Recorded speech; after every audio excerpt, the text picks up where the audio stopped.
बिस्मिल्लाहिर्रहमानिर्रहीम। अस्सलाम वालेकुम। कैसी हैं आप सब? उम्मीद है आप सब खैरियत से होंगी। आज मैं आपको अवल वी प्लेकेट नेक डिज़ाइन बनाना सिखाऊंगी। इस टाइप के नेक डिज़ाइंस यंग गर्ल्स में और पढ़ने वाली बच्चियों में बहुत ही ज़्यादा पसंद किए जाते हैं और बच्चियों के सूटों पर इस टाइप के नेक डिज़ाइंस बने हुए अच्छे भी लगते हैं। वैसे इस नेक डिज़ाइन की एक बहन की तरफ से फरमाइश की गई थी, तो सोचा क्यों ना आप सबके साथ ही इस नेक डिज़ाइन की कटिंग और स्टिचिंग शेयर कर दी जाए। तो फिर चलिए शुरू कर लेते हैं कि हमने ये नेक डिज़ाइन कैसे बनाया है। प्लेकेट के लिए हमने पेस्टिंग पेपर की 2 सीधी पट्टियाँ कट कर ली थी, जिनकी लेंथ है 9.5 इंच और दोनों पट्टियों की चौड़ाई है 1.25 इंच।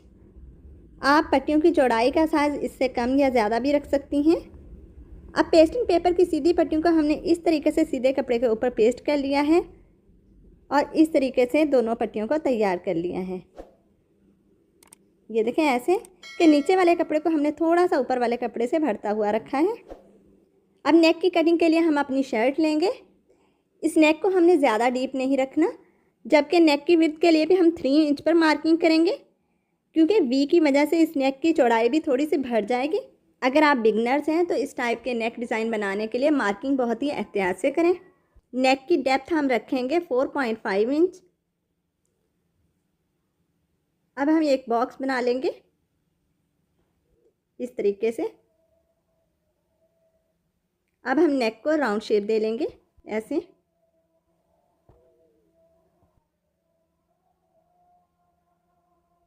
जी, तो राउंड शेप हमने ड्रा कर ली है।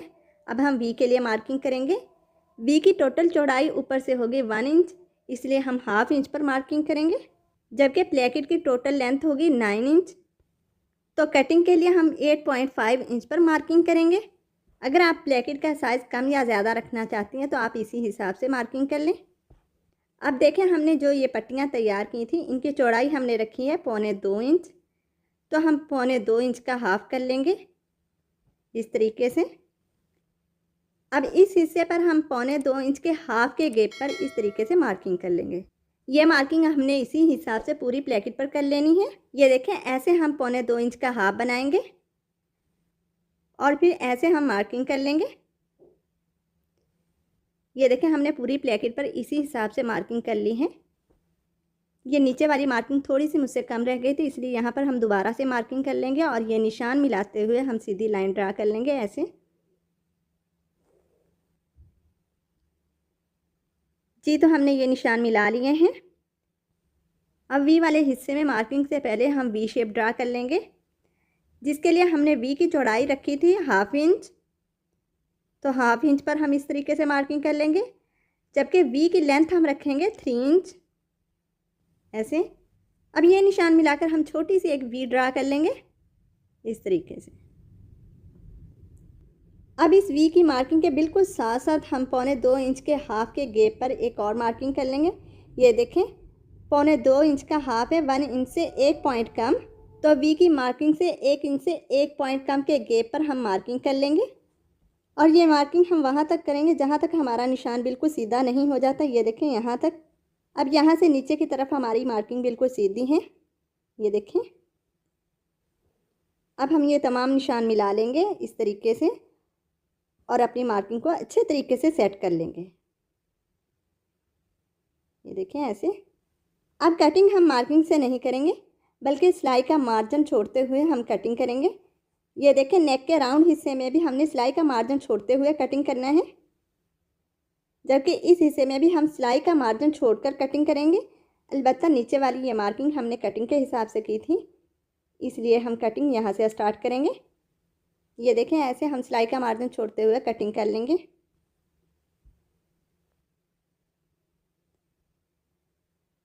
कॉर्नर में भी हम सिलाई के मार्जिन के बराबर ही कट लगाएंगे, एकदम से हमने ये बड़ा कट नहीं लगाना। ये देखें पहले इस तरीके से हम अपनी पट्टी को रख कर देख लेंगे कि हमारी पट्टी इस कट में अच्छे से एडजस्ट हो सकेगी। ये देखें तो हमारा ये कट इस पट्टी की चौड़ाई से थोड़ा सा कम है, इसलिए हम इस कट को थोड़ा सा और डीप कर लेंगे। कॉर्नर की ये कट हमें बहुत ही एहतियात से लगाने चाहिए। अक्सर ऐसा होता है कि ये कट हमसे थोड़े से डीप लग जाते हैं, जिससे हमारा डिज़ाइन नीट और क्लीन नहीं बन पाता। तो इस कट को थोड़ा सा मज़ीद डीप करने के बाद अब हम चलते हैं सिलाई की तरफ।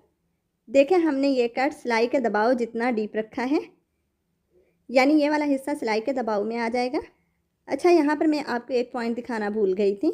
इस एक्स्ट्रा फैब्रिक को मैंने ग्लू स्टिक की मदद से पेस्टिंग पेपर के ऊपर पेस्ट कर दिया था। इस साइड वाले एक्स्ट्रा फैब्रिक को भी हम ग्लू स्टिक की मदद से पेस्ट कर देंगे।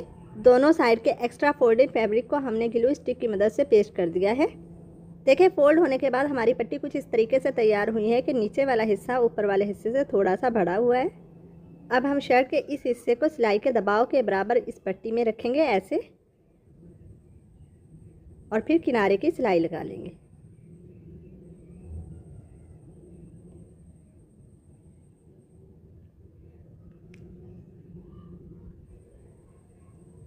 नीचे से हम ये सिलाई बाहर की तरफ ले आएंगे इस तरीके से।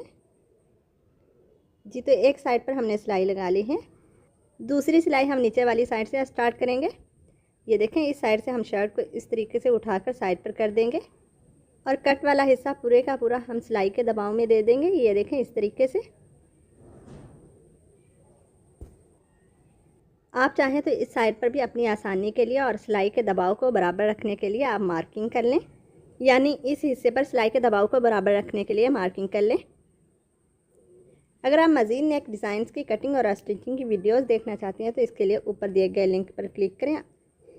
आपको बहुत से लेटेस्ट नेक डिज़ाइन की कटिंग और स्टिचिंग की वीडियोस मेरे चैनल पर मिल जाएंगी।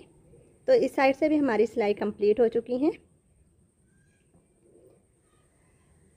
अब बैक साइड से देखें, बैक साइड वाला हिस्सा भी सिलाई के दबाव में अच्छे तरीके से आ चुका है। ये देखें। अब दोनों पट्टियों के सिरे हम नीचे की तरफ निकाल देंगे।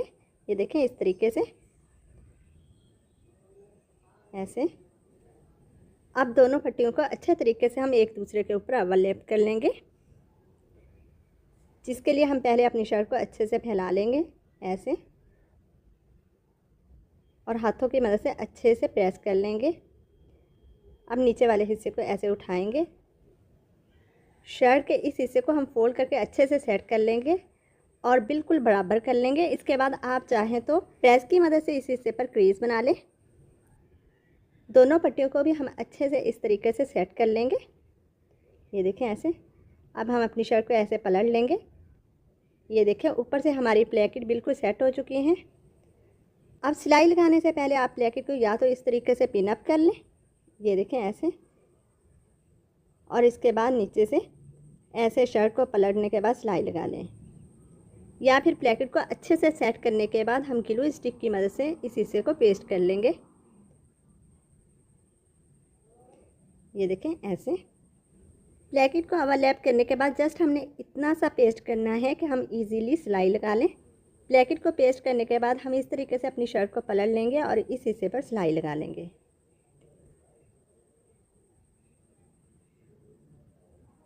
ये देखें, ऐसे हमने सिलाई लगा लेनी है और टांके को अच्छे से पक्का कर लेना है।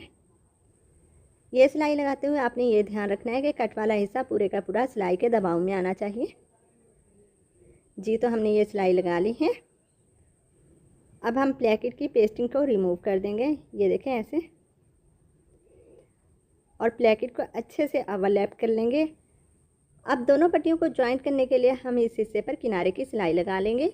ये सिलाई हम वी की नोक तक लेकर आएंगे। ये देखें, ऐसे।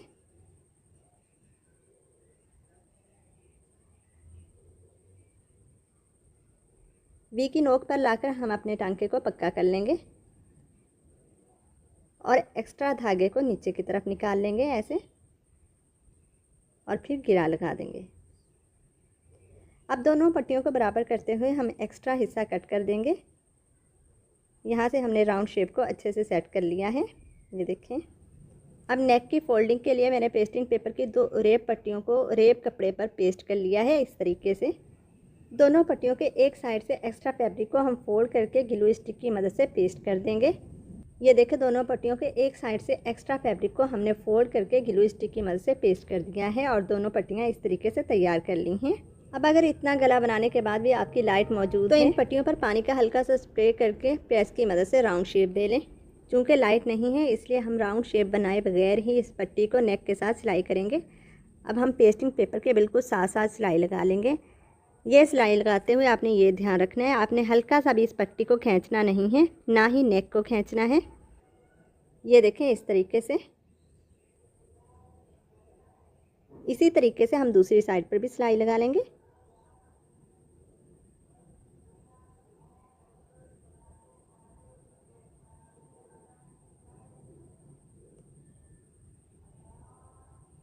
जी, तो इस साइड पर भी हमने सिलाई लगा ली है। अब हम पूरे राउंड हिस्से में छोटे छोटे कर लगा लेंगे इस तरीके से। जी, तो हमने पूरे नेक में इस तरीके से कर लगा लिए हैं। अब हम इस पट्टी को बैक साइड की तरफ पलट देंगे और प्रेस कर लेंगे और इसके बाद हम तुरपाई कर लेंगे। ये देखें इस तरीके से। जी, तो नेक को पलटने के बाद हमने तुरपाई कर ली है। ये देखें उरेब होने की वजह से हमारी ये पट्टी कितनी फिनिशिंग के साथ फोल्ड हुई है। आप तुरपाई के बजाय चाहें तो इस हिस्से पर सिलाई भी लगा सकती हैं, जो भी आपको पसंद हो। आप चाहें तो एक ही कलर में बटन लगा लें या फिर मल्टी कलर में। बटन और लटकन लगाकर मैं आपको नेक की फ़ाइनल लुक दिखाती हूँ। जी, तो ये है हमारे नेक की फ़ाइनल लुक। इस तरीके से मैंने लटकन भी लगा लिए हैं और मल्टी कलर में बटन लगाए हैं। तो आपको ये वीडियो कैसी लगी कमेंट करके ज़रूर बताइएगा। वीडियो अच्छी लगी है तो लाइक एंड शेयर भी ज़रूर कर दीजिएगा। और अगर आप मेरे चैनल पर नई हैं तो चैनल को भी सब्सक्राइब कर दीजिएगा और बेल आइकन को भी प्रेस कर दीजिएगा, ताकि आपको मेरी हर नई आने वाली वीडियो का नोटिफिकेशन मिल सके। अपना बहुत सा ख्याल रखिएगा और मुझे भी अपनी दुआओं में याद रखिएगा। नेक्स्ट वीडियो तक के लिए अल्लाह हाफिज़।